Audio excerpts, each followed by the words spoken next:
Corazones palpitantes. Aborto y derechos de los animales. Sherry F. Kolb y Michael C. Dorf. Introducción. Dos movimientos, un conjunto de problemas. ¿Cómo puede alguien que condena prácticas como la ganadería, la caza y la experimentación favorecer el derecho al aborto? El aborto, después de todo, es la toma deliberada de una vida humana, o al menos de una vida humana potencial.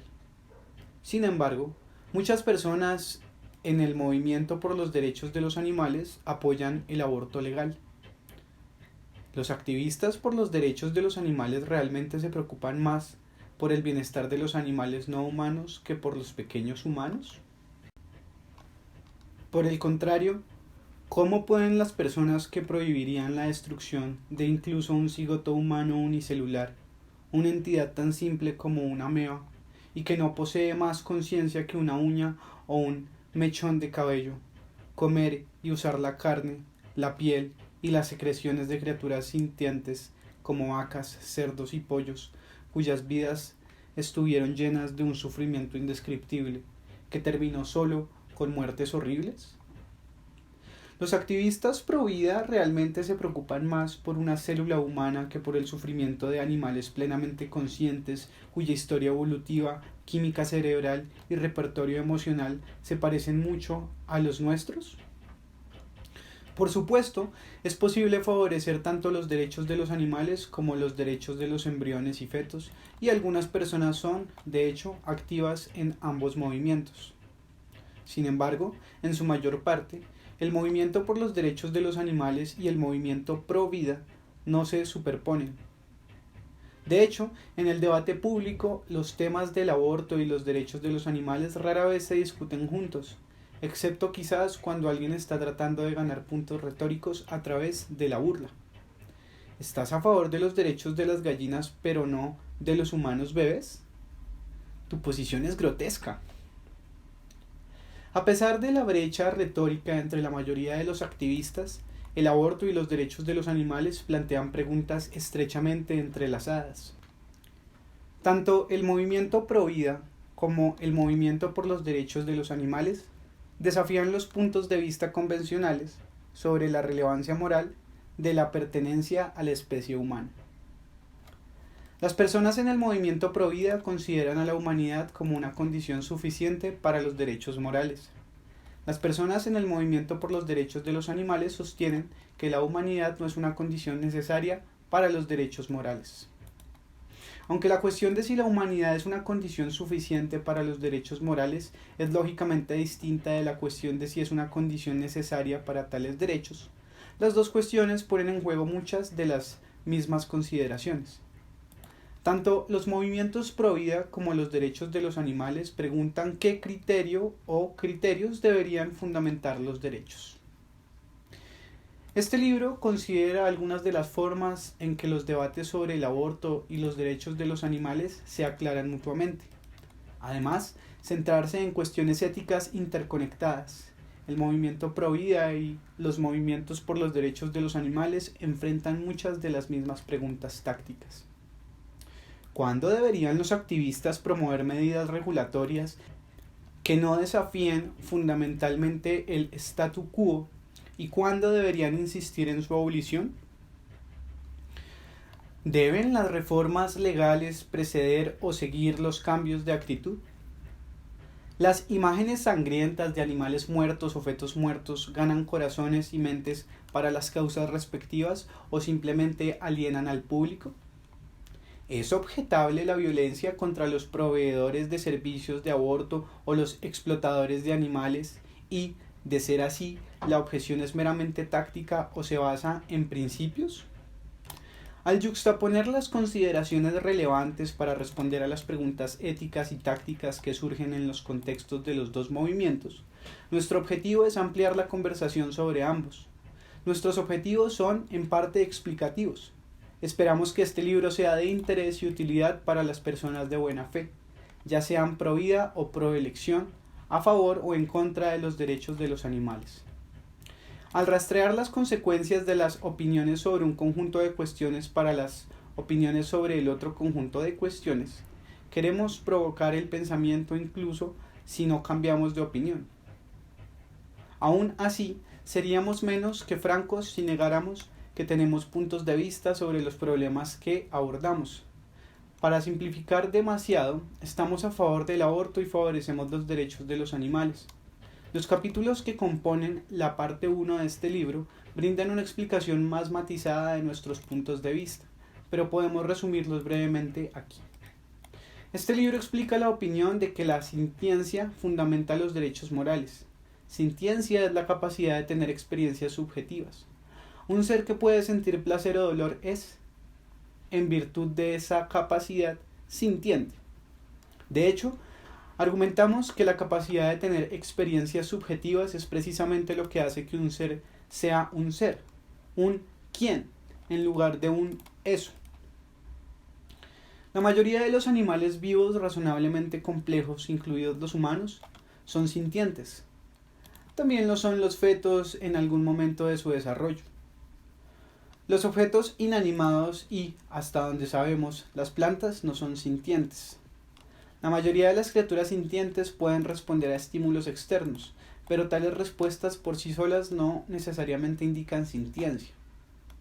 Un termostato que dirige un horno para que se encienda cuando la temperatura desciende por debajo del punto establecido responde a un estímulo externo. Lo mismo ocurre con el girasol que muestra heliotropismo. Pero no tenemos ninguna buena razón para pensar que un termostato o un girasol sientan algo. Podemos imaginar vagamente cómo se sentiría ser un colibrí, un tiburón o un feto humano de 8 meses, pero no podemos imaginar cómo se sentiría ser un termostato o un girasol. Hasta donde sabemos, se sentiría como nada. Si reconocemos, como lo hacemos, que en algún momento de su desarrollo los fetos son sintientes, entonces, ¿por qué nos caracterizamos como proelección en lugar de provida? Nuestra respuesta tiene 3 partes esenciales. Primero, las personas que se autodenominan provida generalmente no consideran la sintiencia como una condición necesaria para los derechos de los no nacidos. Piensan que los cigotos unicelulares, al igual que los bebés recién nacidos, tienen derecho a la protección contra la destrucción.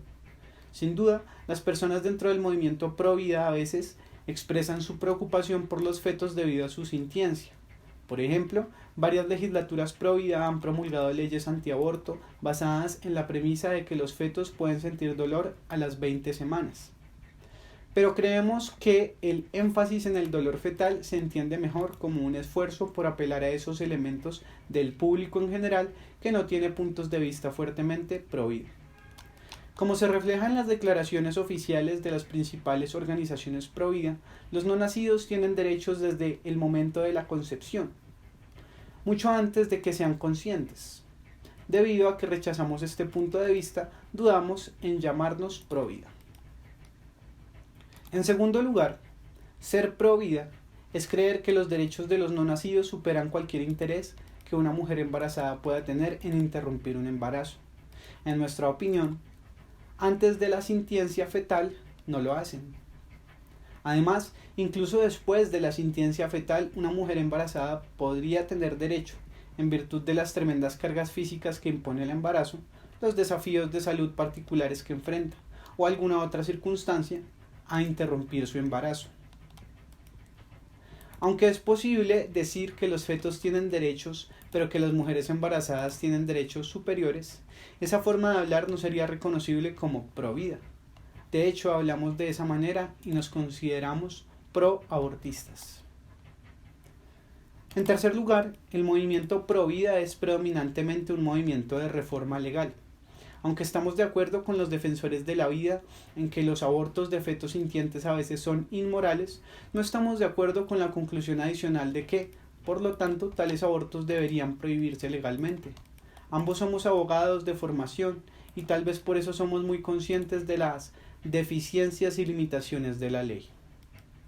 En algunas circunstancias, los intentos de exigir el cumplimiento de un mandato impopular pueden resultar contraproducentes y causar daños colaterales.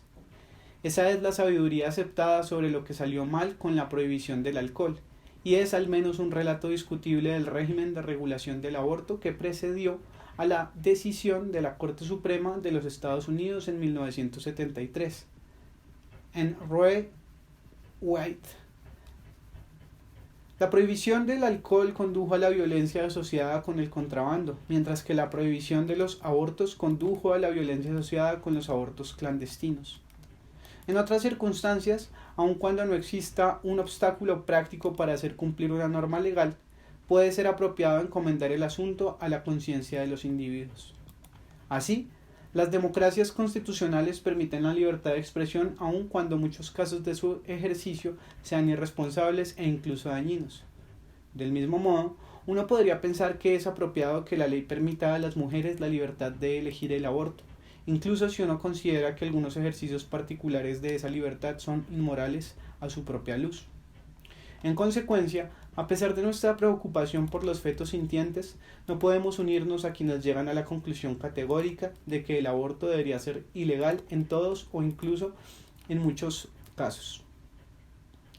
Nuestras opiniones sobre el papel adecuado de la ley en la regulación del uso de animales, al menos dadas las realidades existentes, no son tan diferentes de nuestras opiniones sobre el papel adecuado de la ley en la protección de los fetos.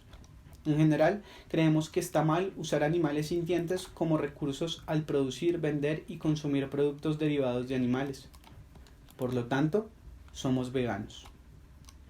Hacemos todos los esfuerzos razonables para evitar cometer o usar productos de origen animal y nos negamos a patrocinar empresas como acuarios y zoológicos que usan animales para el entretenimiento. Por lo general, también evitamos el uso de productos probados en animales.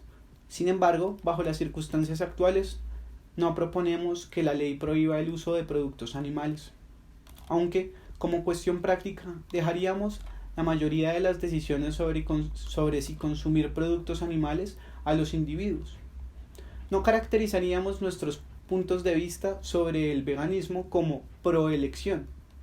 Estamos a favor del derecho a decidir con respecto al aborto, aunque consideramos que algunos abortos son inmorales, porque pensamos que la autoridad final para decidir si abortar debe recaer en cada mujer en particular. Por el contrario, nos resistiríamos a escribir nuestros puntos de vista sobre la explotación animal en la ley por razones estratégicas más que de principios.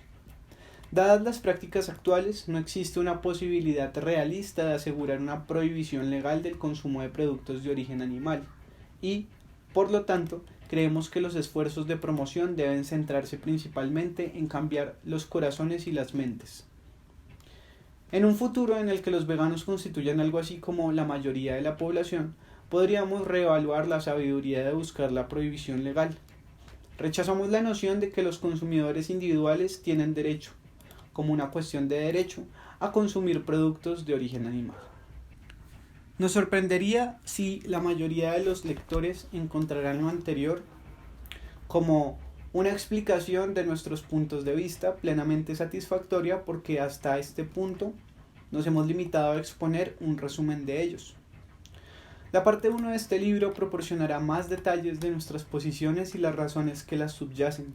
Sin embargo, no pretendemos que este libro sea un tratamiento exhaustivo de las cuestiones morales o tácticas que plantean el aborto o la explotación y matanza de animales. Proporcionamos las líneas generales de un enfoque para cada conjunto de preguntas, pero nuestro objetivo principal es explorar las conexiones de esas preguntas entre sí, no responder a todas las preguntas que surgen en cada campo. ¿Cómo procederemos para responder las preguntas morales que planteamos en la parte 1 de este libro? La religión dicta o informa las opiniones que algunas personas tienen sobre el aborto y los derechos de los animales. El aborto está mal, creen estas personas, porque desde el momento de la concepción, los seres humanos poseen un alma inmortal, hecha a imagen de Dios. Asimismo, para muchas de las mismas personas, los animales carecen de almas inmortales y, en cualquier caso, Dios le dio a la humanidad dominio sobre los animales para que los usemos como nos plazca. En consecuencia, concluyen, el aborto está mal y los animales carecen de derechos. Creemos que los argumentos religiosos no son claros.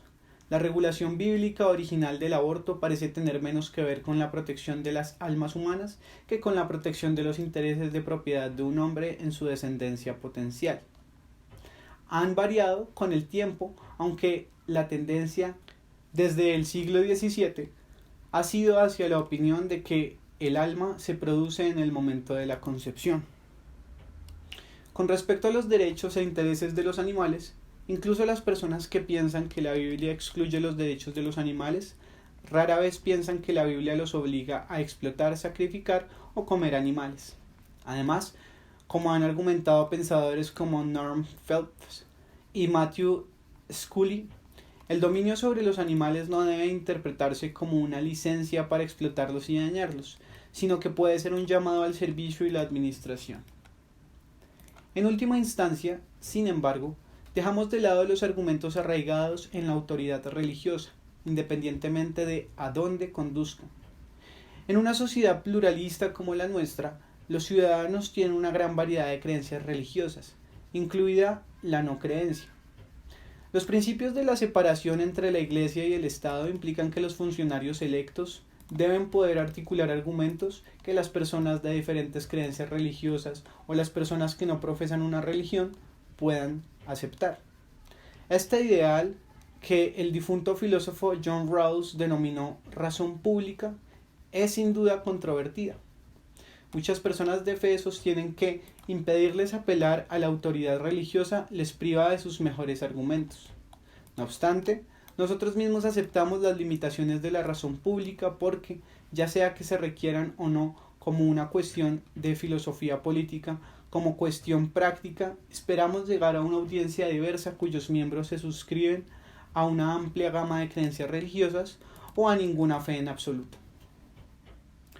Debido a que nuestra discusión sobre el aborto y los derechos de los animales toca cuestiones importantes de la filosofía moral, sentimos cierta obligación de ubicar nuestro enfoque dentro del debate centenario entre las dos grandes tradiciones filosóficas morales de Occidente: el utilitarismo versus el kantianismo, y otras posturas basadas en derechos, colectivamente a veces llamados deontología. Por un lado, reconocemos la enorme contribución que han hecho los utilitaristas para avanzar en nuestra comprensión del estatus moral de los animales. Jeremy Bentham, quien es justamente considerado como el padre del utilitarismo, dijo sobre los animales, abro cita: la pregunta no es ¿pueden razonar? Ni ¿pueden hablar? Sino ¿pueden sufrir? Fin de la cita. El libro de 1975, Liberación Animal, desempeñó un papel importante en la movilización del movimiento contemporáneo para proteger los intereses de los animales. Bentham, Singer y otros merecen crédito por demostrar la inconsistencia entre los valores que defienden los humanos y la forma en que los humanos actúan hacia nuestros primos no humanos. Por otro lado, nos sentimos incómodos con el utilitarismo por el tipo de razones que los filósofos deontólogos suelen ofrecer a sus críticas al utilitarismo. La más importante es que trata a las personas, o como diríamos nosotros, a todos los seres sintientes, como meros recipientes de placer, menos dolor, o en las descripciones más sofisticadas, como recipientes de utilidad.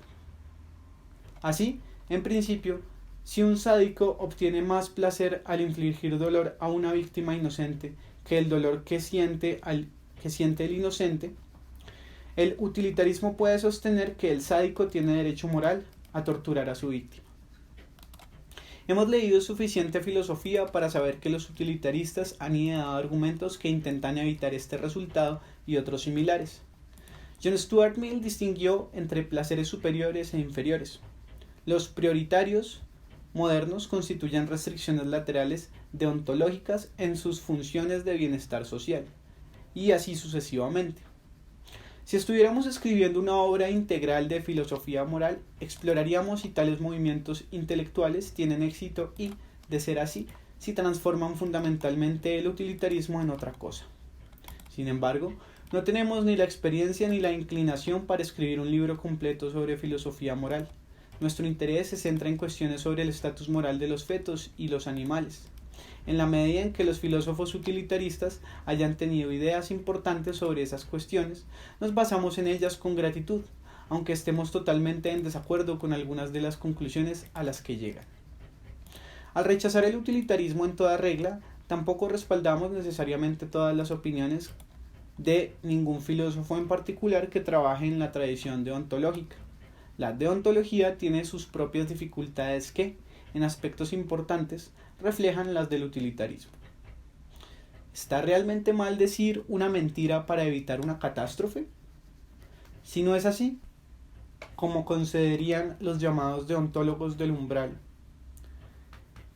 ¿esta es concesión realmente basada en principios deontológicos? No hacemos ningún esfuerzo por resolver estas preguntas aparentemente eternas, como observó el filósofo David de Gracia en su libro de 1996, Taking Animals Seriously, Mental Life and Moral Status. Los escritores de primera generación sobre ética animal como Singer pusieron un énfasis extraordinario en sus libros y artículos en la utilidad, debate versus derechos. Pero la verdadera división entre el público cuando se trata de animales y tal vez de fetos no es sobre cómo contar sus intereses, sino sobre si contar sus intereses en absoluto. En términos más generales, en el debate público contemporáneo, los políticos, los jueces, los expertos y otros rara vez sienten la necesidad de alistarse en un campo filosófico en particular, ya sea el utilitarismo, la deontología o alguna visión ostensiblemente alternativa, como la ética de la virtud.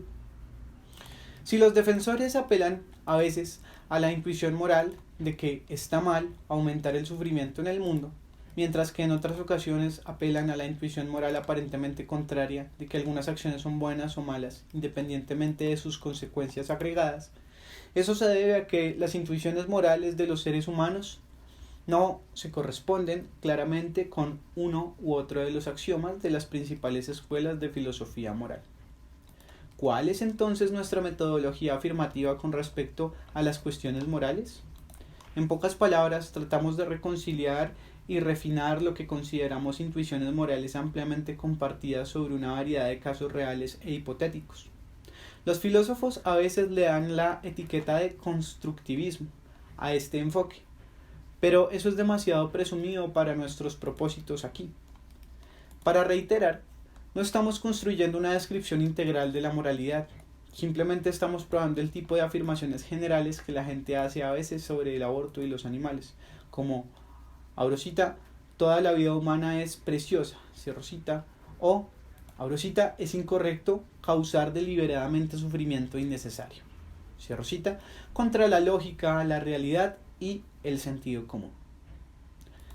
Este libro presenta un conjunto de argumentos, pero las personas rara vez hacen grandes cambios en sus puntos de vista sustantivos, y como mucho menos en su comportamiento, basándose únicamente en apelaciones a la razón. Si queremos cambiar cómo se sienten y actúan las personas, podríamos hacer mejor dramatizando nuestra posición en formas emocionalmente sobresalientes. Somos conscientes del hecho de que la novela La cabaña del tío Tom de Harriet Beecher Stowe dramatizó con éxito los males de la esclavitud sin inventar nuevos argumentos contra la institución. No obstante, nuestra propia experiencia nos asegura que nuestro proyecto puede complementar otros tipos de trabajo. Nuestro propio viaje hacia el veganismo comenzó con la experiencia de compartir nuestras vidas con nuestros perros y conocer algunos animales de granja individuales. Pero también hemos encontrado que los argumentos racionales jugaron un papel importante en cómo llegamos a pensar y actuar con respecto al aborto, los animales y muchos otros asuntos. Cuando hablamos con colegas y amigos en el movimiento por los derechos de los animales, encontramos que sus trayectorias han sido notablemente similares, independientemente de si son abogados con el cerebro izquierdo dominante como nosotros o artistas con el cerebro derecho dominante. Más ampliamente, rechazamos la dicotomía entre razón y emoción, entre pensamiento y sentimiento. La neurociencia enseña que los centros emocionales del cerebro desempeñan un papel esencial en la toma de decisiones, incluida la toma de decisiones morales. Si los argumentos lógicos que presentamos en este libro logran persuadir a nuestros lectores, será en parte porque involucran las emociones de los electores. Finalmente, queremos aclarar de antemano lo que puede parecer un descuido lingüístico sobre nuestros dos temas. Al discutir la posición pro-vida, algunas veces usaremos el término embrión o feto como abreviatura de cigoto humano, embrión o feto. Lo hacemos porque una sola palabra es menos engorrosa que una frase de 4 palabras, pero también para subrayar que la posición pro-vida en los debates estadounidenses contemporáneos sobre el aborto confiere derechos a entidades microscópicas no sintientes siempre que sean humanos. Mientras tanto, al hablar de los derechos de los animales, a veces usamos el término animales como abreviatura de animales no humanos, aunque, por supuesto, los seres humanos también son animales. Esa es una elección puramente estilística contra la palabrería. En esencia, este libro apunta en la dirección opuesta. Desafiamos a los lectores a que justifiquen las distinciones que trazan reflexivamente entre humanos y otros animales. Sin duda, como explicamos en el capítulo 1, hay algunos contextos en los que los humanos podemos tener razones legítimas para favorecer los intereses de algunos miembros de nuestra propia especie sobre los intereses de los miembros de otras especies, de forma muy parecida a como lo hacemos. A veces tiene razones legítimas para otorgar beneficio a miembros de su propia familia o amigos que no otorga a extraños. Sin embargo, esas razones tienen sus límites. No necesita pagar la educación universitaria de los hijos de su vecino, pero de eso no se sigue que puedas matarlos y comerlos.